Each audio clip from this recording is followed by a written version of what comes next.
शाम को 4 बजे से लेकर 7 बजे के बीच में शंकर और पार्वती के भ्रमण का समय रहता है। मेरे देवाधिदेव महादेव और माता पार्वती के भ्रमण का समय, भगवान शंकर पार्वती घूमने को निकलते हैं।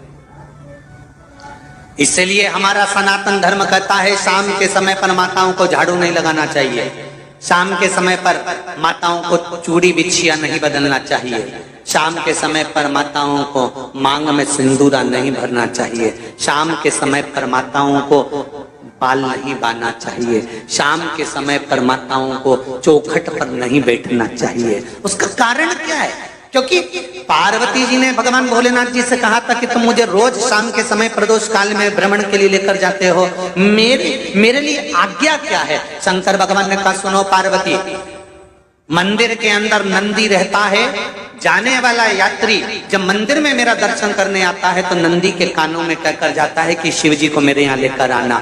मैं नंदी के अनुसार उनके घर जाता हूँ, मेरा काम है उनका कल्याण करना और तेरा काम है उनके घर की नारी को अखंड सौभाग्यवती का वर प्रदान करना, ये तेरा काम।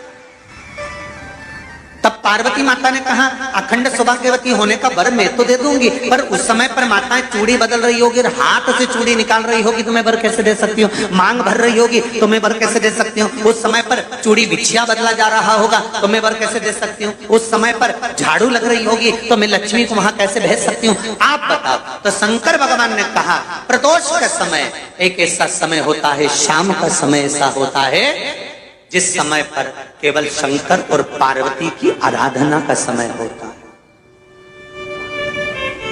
हम तो कई लोगों से कहते हैं अगर आपके यहाँ संपदा नहीं आ रही है, बहुत मेहनत कर रहे हो, फल नहीं मिल रहा, कहीं नौकरी, कहीं सर्विस या कहीं व्यापार या व्यवसाय में कहीं तकलीफ आ रही है, हम सबसे कहते हैं शाम का समय पकड़ लो, शंकर जी के मंदिर में दिया लगाना प्रारंभ कर दो। शिव मंदिर में अगर दिया नहीं लगा रहे हो तो बेलपत्री के पेड़ के नीचे दिया लगा दो। बेलपत्री और शंकर जी के मंदिर में दिया नहीं लगा रहे तो शंकर जी के मंदिर के बाहर चौखट पर दिया लगा दो। इतना भी नहीं कर सकते तो अपने घर के बाहर अपने द्वार पर दिया लगा दो, पर शंकर जी के नाम का श्री शिवाय नमस्तुभ्यम बोलकर शंकर भगवान को याद कर कर अपनी कामना कर कर बाबा का स्मरण कर कर पंचाक्षर मंत्र नमः शिवाय, षडाक्षर मंत्र ओम नमः शिवाय, द्वादशाक्षर मंत्र ओम नमो भगवते वासुदेवाय, जो मंत्र तुमको याद है उसका स्मरण कर कर लक्ष्मी हो चाहे नारायण हो चाहे राम हो चाहे कृष्ण हो स्मरण कर कर शाम के समय बाहर दिया लगा दो, दरवाजे के पास लगा दो। वो सुनेगा जरूर, आएगा तो उसका वेलकम जरूर होगा और वो कुछ देकर जरूर जाएगा। नियम तो बनाओ, उसकी चौखट पर जाकर कहना प्रारंभ।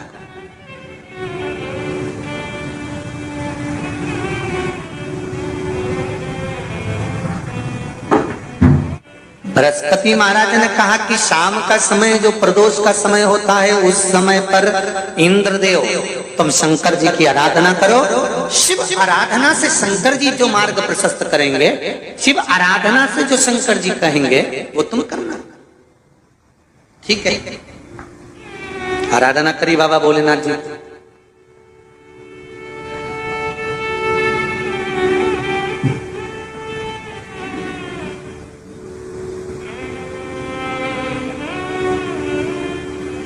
मालूम नहीं था इंद्रदेव को, बृहस्पति महाराज ने प्रदोष की महत्वता समझाई तो प्रदोष का समय जानकर शंकर जी पर 7 बेलपत्र प्रदोष के दिन इंद्र ने समर्पित कर दी बिना सोचे। कितनी बेलपत्र? 7। प्रदोष का व्रत करो चाहे ना करो, मंदिर में चढ़ी हुई बेलपत्र को उठा लो,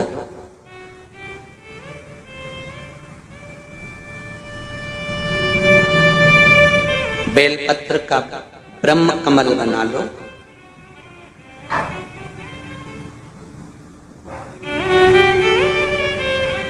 ब्रह्म कमल का मतलब होता है डंडी बीच में रहे, आसपास पत्तियां रहे। 7 पत्ती का ब्रह्म कमल बनाकर, जैसे ये पत्तियां हैं एक जैसी रखी हुई हैं तो इसको फैला लिया 7 पत्ती को, आपस में फैलाकर ब्रह्म कमल बना लें।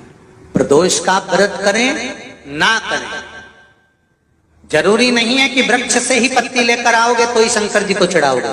शिव जी पे से चढ़ी हुई उठाकर धोकर ब्रह्म कमल बनाकर बाबा से विनय कर कर, हे प्रभु आज मैं इस काम के लिए जा रहा हूं, बाबा मेरा यह कार्य है, बोलकर श्री शिवाय नमस्तुभ्यम बोलकर शिवलिंग पर समर्पित कर दो।